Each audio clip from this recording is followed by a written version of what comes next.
सुप्रभात प्यारे बच्चों। आज हम आपके हिंदी व्याकरण में अनेक शब्दों के लिए एक शब्द के बारे में जानेंगे। अंग्रेजी में हम इसको वन वर्ड सब्स्टिट्यूशन कहते हैं। यह क्यों उपयोग में लाया जाता है बच्चों?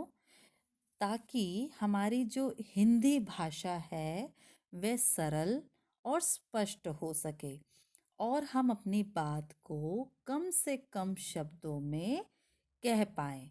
इसके लिए अनेक शब्दों के लिए एक शब्द की जानकारी होना बहुत आवश्यक है। क्यों? क्यों? ताकि हम अपनी भाषा को सरल, स्पष्ट व कम से कम शब्दों में व्यक्त कर सके। आइए देखते हैं कुछ उदाहरण।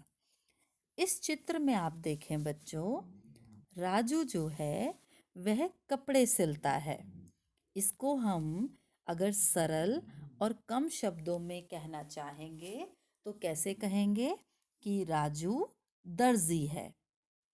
दूसरे उदाहरण में देखिए, अक्षय ईश्वर में विश्वास रखता है।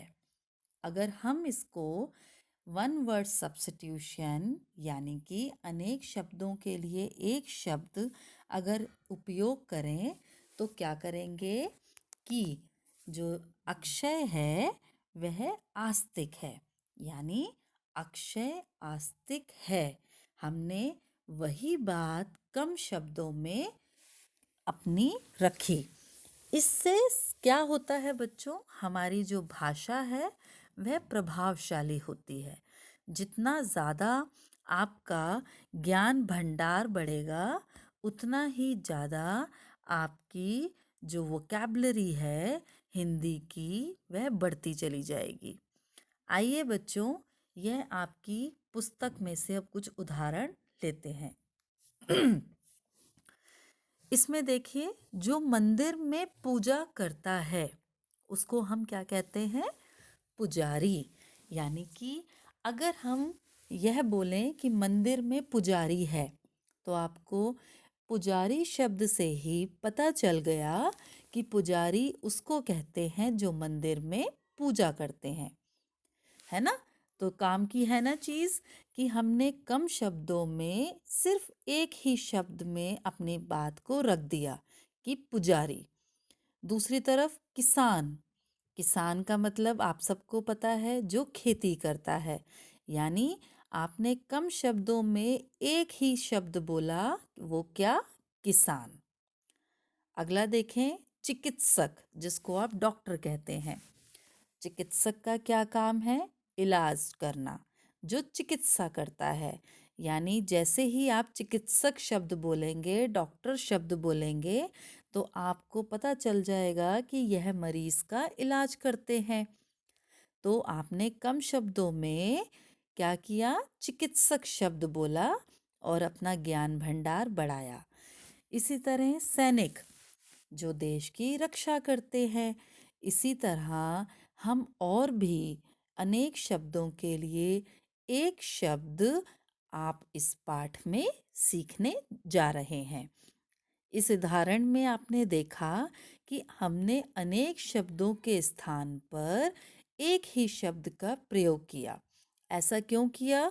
इससे हमारी जो भाषा है वह सरल हो गई, स्पष्ट हो गई और हमने कम से कम शब्दों में अपनी बात को रख दिया। आगे देखते हैं कुछ उदाहरण। यह उदाहरण आप सबने याद करने हैं। जो मिट्टी से बर्तन बनाता हो उसको एक शब्द में आप क्या कहेंगे? कुम्हार। जो देश की रक्षा करता है वह क्या है? सैनिक। जो विद्यालय में पढ़ाता है, अध्यापक। जिसके पास धन ना हो, निर्धन। और जिसके पास बहुत धन हो वह धनी। जो गाना गाता हो, गायक। जिसमें कम बल हो, बल का मतलब ताकत, वह बलशाली। सॉरी, जिसमें कम बल हो वह निर्बल और जिसमें ज़्यादा बल हो वह बलशाली। जो दिन में एक बार हो, यानी कि दिन में जो चीज़ हम एक बार करते हैं वह दैनिक होती है। जो सप्ताह में एक बार होती है वह साप्ताहिक होती है। जो मांस खाता है वह मांसाहारी। जो सोने के आभूषण बनाता है उसको आप क्या कहते हैं? सुनार। जो वस्तु अपने देश की हो, स्वदेशी। अच्छा बच्चों, जो वस्तु दूसरे देश की हो उसको क्या कहते हैं? परदेसी। जो शाक खाता है उसको कहते हैं शाकाहारी, और जो मांस खाता है वह मांसाहारी। जो कविता लिखे, कवि। जो साथ पढ़े, जैसे आपके साथ जो दोस्त पढ़ते हैं उनको आप क्या कहेंगे? एक शब्द में सहपाठी। जो आसानी से मिल सके उसको कहते हैं सुलभ। जो काम से जी चुराता है वह क्या होता है? काम चोर। जिसे किसी से डरे, जो किसी से ना डरे, यानी कि निडर। जो मूर्ति बनाता है उसको क्या कहेंगे? मूर्तिकार। तो बच्चों, ये आपकी पुस्तक में से ही मैंने कुछ अनेक शब्दों के लिए एक शब्द लिए हैं। आपने इनको बहुत अच्छे से याद करना है। इसके अलावा कुछ और भी हैं। जहाँ भोजन बनता हो वह रसोई घर। जो मेहनत करता हो वह मेहनती। जो चित्र बनाता है वह चित्रकार। और जो बहुत कठिनता से मिले उसको दुर्लभ कहते हैं। आसानी से मिलने वाले को सुलभ, और जो मुश्किल से मिले वह दुर्लभ। यह आपकी हिंदी व्याकरण की पुस्तक में ही दिया हुआ है। आप इसे अच्छे से याद करिएगा। चलिए, अब देखते हैं यह अभ्यास। जो गाना गाता है बच्चों उसको क्या कहते हैं? आप बताएं, उसको क्या कहेंगे हम? उसको कहेंगे हम गायक। ये देखिए, लाइन एक खिंची हुई है। जो मूर्ति बनाता है उसको मूर्तिकार। देखिए ध्यान से, क्या कहेंगे उसे? एक मिनट बच्चों, उसको हम कहेंगे मूर्तिकार। जो किसी से ना डरता हो उसे क्या कहेंगे? निडर। जो किसी से ना डरे उसको हम कहते हैं निडर। यह देखिए, मैं लाइन खींच रही हूँ। जो मूर्ति बनाता है वह मूर्तिकार। जो किसी से ना डरे, ना डरता हो उसे निडर। जो आसानी से मिले वह सुलभ। और जो सप्ताह में एक बार हो उसे साप्ताहिक। ठीक है, इसको आपको मैं अलग से भी भेजूंगी। ठीक है। प्रश्न दूसरा, कोष्ठक में सही शब्द चुनकर खाली स्थान भरो। पहला, माँ डैश में खाना बना रही है। तो कहाँ खाना बना रही है? रसोई घर। आपने रसोई घर यहाँ पर लिखना है। दूसरा, डैश बच्चे परीक्षा में सफल होते हैं। कैसे बच्चे? मेहनती। अगला, डैश ने बहुत सुंदर चित्र बनाया। अब जो चित्र है वह चित्रकार बनाता है।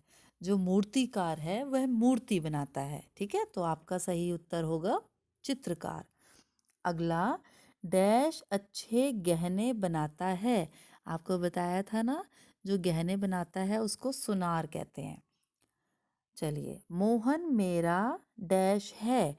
अब निर्बल का मतलब होता है जिसमें बल ना हो, और यहाँ पे सेंटेंस सूट नहीं कर रहा, तो यहाँ क्या आएगा? मोहन मेरा सहपाठी है। आपने इनको इन ब्लैंक्स में लिखना है। अगला तीसरा प्रश्न, रंगीन छपे शब्दों के लिए एक शब्द लिखो। आपने ये रेड कलर से जो लाल रंग से लिखा हुआ है, जैसे आपको पहला बताती हूँ, माधव शाक खाता है। तो आपने क्या लिखना है यहाँ पर? जो शाक खाए, आपको बताया था उसको क्या कहते हैं? शाकाहारी। तो आपने यहाँ पर शाकाहारी लिखना है। देश की रक्षा करने वाला सैनिक। अगला, घर की दिन में एक बार सफाई आवश्यक है। तो दिन में एक बार का मतलब यानी कि दैनिक। गांधी जी अपने देश की वस्तुओं के प्रयोग का गांधी जी ने अपने देश की वस्तुओं के प्रयोग का महत्व बताया। जो चीज़ अपने देश की है उसको क्या कहते हैं? स्वदेशी। इस तरह से बच्चों, आप सभी ने अपनी अपनी बुक पर इस तरह से यह काम करना है और मुझे भेजना है। अब मुझे आशा है बच्चों, आपको यह अनेक शब्दों के लिए एक शब्द अच्छे से समझ आ गया होगा। धन्यवाद।